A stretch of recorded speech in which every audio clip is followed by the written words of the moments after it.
The original Teslagrad was a physics-based action platformer that was pretty laid back and had a lot of style. The scenario was expressed with visuals and a dense atmosphere to convey the story, making it immersive.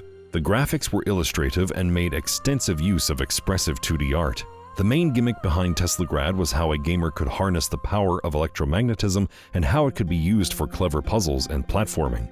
It was a straightforward 2D platformer that pushed gamers to be creative with the electrical powers at their command. Teslagrad was a humble little game.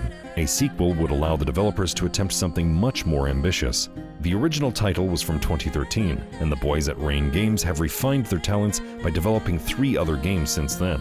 How does the sequel build on the electromagnetic shenanigans? Find out in this Teslagrad 2 review. If there is one thing that Teslagrad 2 does very well, it is conveying a story through visuals. The premise of this game is very simple. Anyone can understand it, and it is done without any spoken dialogue or text. There is a lot of subtext in the story that gamers can speculate and debate, and there is never a moment where scenes are bogged down with tedious exposition. The cryptic nature of the narrative is so vague that it would be easy to assume that the female protagonist doesn't have a name, but she does. Her name, Lumina, and other details like the name of the setting are never actually explained in the game. Players will have to seek out a wiki or Steam page to find that out. Not that it matters much, because the narrative is so gripping that most gamers won't care. Teslagrad 2 makes a case for details like names or exposition being ultimately meaningless. Ironically, the sheer lack of information makes the moments where players do stumble upon significant lore more meaningful. The sensory deprivation makes players consider every aspect on a deeper level, as if they are a ravenous dog desperately chomping on a bone for any scrap of meat to absorb. The world and scenario of Teslagrad 2 are masterfully executed. It begins with Lumina piloting a rinky-dink airship amidst a terrible thunderstorm. Suddenly, she is besieged by a flying Viking longship festooned with marauding Scandinavian barbarians. Lumina's wimpy vessel is shot down. She survives the crash and finds herself in a treacherous land known as Wormheim, a terrible fjord-side kingdom where man stole from the gods. This was a place where the Northmen harnessed electromagnetism, and Lumina will have to learn how to master the technology if she hopes to survive the encounter with the Sky Vikings, as well as the ghosts of Wormheim. The entirety of Wormheim is one large seamless map with no load times. Teslagrad 2 aims to be more of a Metroidvania than its predecessor, and Lumina will need to acquire abilities endowed upon her from the phantoms of Wormheim's engineers. Lumina's core abilities are teleportation, magnetism, and electric sliding. There are a few other abilities, like her dive bomb, the magnet axe, and a few optional hidden moves like a double jump, but her 3 core moves are what most of Teslagrad 2 depends on. The obstacles, traps, and level design will put players to task to master these abilities, sometimes demanding them to juggle them all at once. The mechanics of these powers are flexible, since they rely on a weighty physics system that gamers will have to adjust to progress. Lumina will be thrown around with magnet polarity to be converted into pure energy and can even be launched like a missile from a railgun. Catching rides on magnetic beams at the wrong angle can send the protagonist into a wall of spikes if gamers are careless. Teslagrad 2 requires some finesse in some instances, and while the physics can sometimes feel a bit finicky, there is never a challenge that feels overly difficult.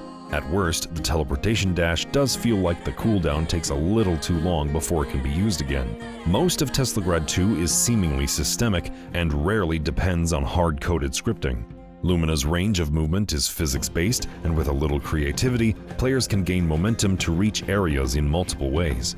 This may be true for the big and wide open areas in the valley. The game can present some extremely focused gauntlets of puzzle platforming.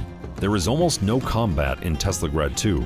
There are enemies and even a few bosses, but they are mostly used for storytelling purposes or to put gamers to the test of mastering Lumina's moves. Bosses are more like puzzles that can kill, and since there are so few actual battles, the game is thoughtfully balanced around this.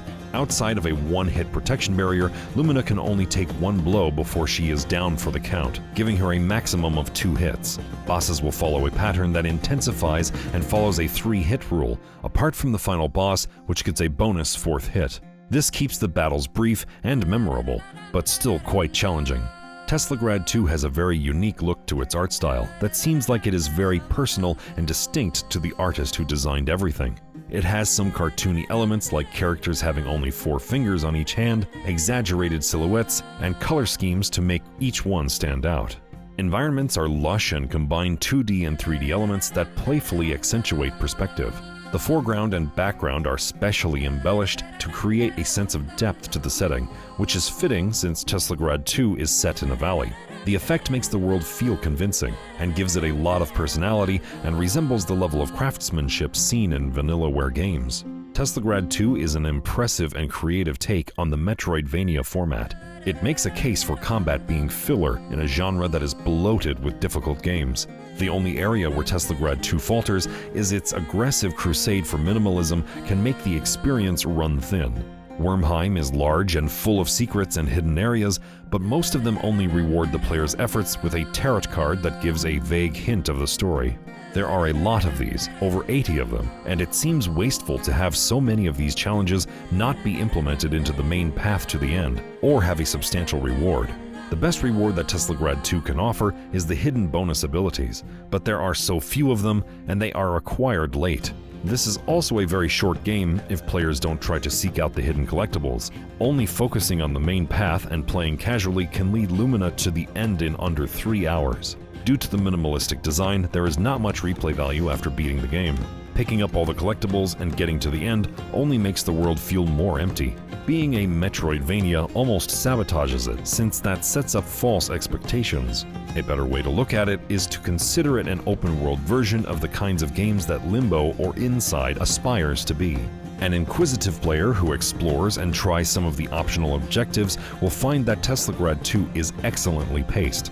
It rarely has a dull moment and is an artistic achievement with striking visuals that stay with you and challenges that push your reflexes. It rarely has a dull moment and is an artistic achievement with striking visuals that stay with you and challenges that push your reflexes.